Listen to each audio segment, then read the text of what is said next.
Hello, the purpose of this video is to quickly show you how to use MyHistoryLab as an instructor and to also show you what students see and what students have access to. This is a U.S. History MyHistoryLab course, but any MyHistoryLab course will follow a very similar design, obviously with a different text and different assignment within the course. So the first thing we see here, we're on the course homepage, and you'll see links to the e-text as well as the chapter audio. Students have access to a fully searchable e-text where they can highlight, take notes, search the text for whatever it is that they're looking for. We can quickly open it and just kind of see what it is that students have access to. So this is the e-text, and you'll see students see exactly what their print text looks like online in full color, word for word, page for page, and it's not just a PDF of their text. It is fully searchable and has some hyperlinks to definitions and that sort of thing, so students can search for whatever it is that they're looking for in this bar. They can go straight to a certain chapter that they're looking at over here on the left hand side. They can skip straight to a page number if they choose, and start flipping through their text from here. Anything that you see that is highlighted is hyperlinked back to that. So if we need to skip back to section 4.1 to refer to something, we can do that. Or if we want to see what this definition is here, it'll take us straight to a glossary. Students also have the ability to highlight as well as take notes if something's important within the text that maybe they need to know for a test. So that's a quick overview of the e-text. And let's head back over to the course homepage. When you're in MyHistoryLab, everything you need to do you can get to over here on the left hand side. And to make a quick note, we're in instructor count now, but students see exactly what you see as an instructor except for these tabs that have a monitor with a slash through it here. These are things that you as an instructor sees but the student does not see. Everything else is exactly what the student sees in their lab. So you always know exactly what students see. So going down through, we'll come back to the assignment calendar and these study plans and course content. MyHistoryLab gives you access to over 200 primary source documents. So students have access to that straight through MyHistoryLab right here. There's a full video series that you can assign for students to watch outside of class. You can play them in class as well, but if you want to have a class discussion, you want to assign it outside of class, you have the ability to do that. And there's quizzes that go with each video, so if you want to make sure that students are watching it, there are some automated quizzes, auto-graded quizzes that are included that you can assign for students. Writing Space is our new feature in MyHistoryLab. And there's two different sections in Writing Space. There's Writing Practice and Writing Assignments. We'll start with Writing Practice, which is available in U.S. History only. So if you're teaching U.S. History, this is a great way to include more writing in your course without including more grading for yourself, because these are automatically graded and provide automated feedback for students. You as an instructor do have the ability to go in and change grades and grade things yourself in this writing practice, but it is auto-graded for students as well. So I'm just going to click into this Lewis and Clark expedition and show you real quickly what you see as an instructor and how this is set up. So here you have the ability to set up the due date. You'll see here what students in your course have submitted this activity so far. For what draft we're looking at, draft 1, draft 2 are all drafts. You can choose that. Here you can change the assignment name, select whether you want 1 or 2 drafts submitted and the date that each draft is due. This sends submissions to be checked for originality through turnitin.com. So it's a great way to make sure that students aren't plagiarizing.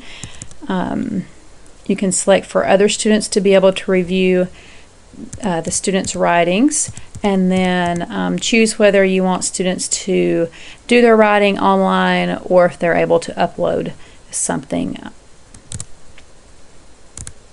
I apologize, this is students submit their writing online, and this is if you want to upload additional instructions for the student.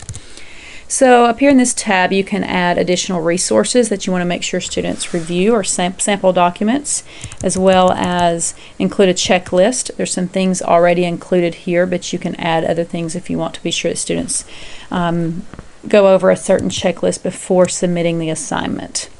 This tab here shows the rubric for the assignment. So there's a rubric already included, or you have the ability to create your own rubric. So this just kind of gives you a quick idea of what you can do within the writing space and how to set it up. Now I'm going to actually put this on pause a second and log out of the instructor account and log into a student account so we can see what students see when they submit an assignment. Okay, now I logged out of the instructor account that we were in and have logged back into a student account. And as you'll see, the student account, like I mentioned earlier, looks exactly like your instructor account, minus those instructor gradebook and instructor resource tabs down at the bottom of the page. So let's just go into the writing space or writing practice, and this American Revolution, I've already submitted a document for a student here. So this shows us here that we have submitted draft 1. And you'll see over here I have the ability as a student to review the sample documents that's been assigned to review. I have the checklist that we set up, the writing tips and tutorials, lots of other resources over here for me to get to help me with my writing. And so I have submitted this draft already, and you'll see I didn't do very well. I got a 1 out of 4 on all the different areas of grading in our rubric here. And if I have a question about, why did I get just a 1 out of 4 on voice, I can click on more info and get to more things about voice and what that means and why maybe I didn't do so well on that trait. And so now I have the ability of as a student to go in and change some things. Obviously I know I didn't do too well, so maybe I could see, what is it that I didn't do so well on, change some things, and submit my second draft. I'm going to put this on pause again here for a second and log back into our instructor account so we can see what you as an instructor have the ability to do when grading this assignment. Okay, so I'm back in the instructor account, and I'm going to click on the American Revolution so I can see what has been submitted by our student. And we'll see here there's one student, and it has been graded, and what the score for the student is. And I've actually gone in here and changed some things. I think before everything was a 1, so we'll go back and change it like it was initially. But as an instructor, I can go in, and as you'll see, I've made some notes here, and it shows up in red on some things. I can,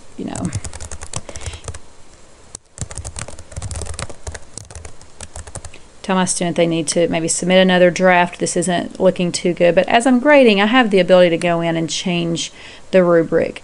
So maybe I think this was graded a little too harsh and the student deserved a little higher score. I can also see the class averages. If you see the little caret up here above my rubric, that shows me what the class average is for all students, and you'll see my score adjusted. So instead of a 20%, which is what it was before, as I changed these rubrics, it adjusts for the score for me. And I can also see where the student was over here and the same things the student sees here. And then I can save the grade and adjust the grade for the student. So we've talked about the writing practice that's included in U.S. history only. I want to go through quickly and tell you what the writing assignments are. The writing assignments are preloaded assignments that are in here. You have the ability to change your rubrics and add checklists and all the same things you have with the writing practice. The only difference is these are not auto-graded. These are things you as an instructor grade. But it does give you a great place to keep everything in one spot, and you're not keeping up with different drafts that students are maybe emailing with that sort of thing. So there's some that are automatically set up for you, as well as you have the ability to create your own writing assignments if you choose. So that covers a big portion of my history lab. We did skip over 2 things, so I'm going to go back up and real quickly try to keep this brief and show you the study plans and course content. And this will look kind of similar to something you may see in your LMS. All the assignments within my history lab are included here, and they're divided up by chapter. So maybe you're curious how you can assign these for students, how you can get these to students and let them know what it is that you want them to complete for class.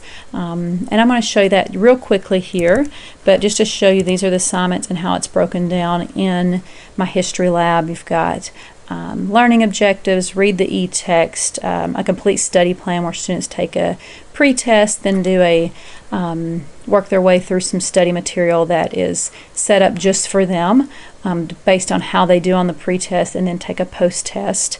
There's a chapter exam. Many people choose to rename this a chapter quiz. And then all your videos and other resources are in these two folders down here at the bottom. So real quickly, I'm going to show you how to assign something to students so they know what's due for class. So to make an assignment for students, you just need to go to this Instructor Grades and Assignments and click on Assign Content. And this brings up the full list of what was included in your study plans and course content folder. So maybe you want students to read the e-text and to complete the study plan and to take the Chapter 1 exam, and you want that all due by Friday, November 8th. You just highlight those, drag them over, and drop them on the calendar for Friday, November 8th. So now students don't have to search through all the folders and figure out what it is that you want them to do for class. All that students have to do is simply go to their assignment calendar. So back on the course homepage, students would go to their assignment calendar, and on their assignment calendar they would see a little clock here on November 8th, which means that something is due that day. It shows us down here in the key that items are due. We click on that and tells us exactly what's due, and we can link straight to those from here. So this is a real quick overview of MyHistoryLab. Again, there's lots of stuff included in here, so we can easily modify it by clicking this button here and turning things off within the lab so that students don't see them if there's too much in here for you to use. This gives you a good starting place. Let me know what it is that you're interested in looking at, and we'll go into more detail on those features. Thanks so much.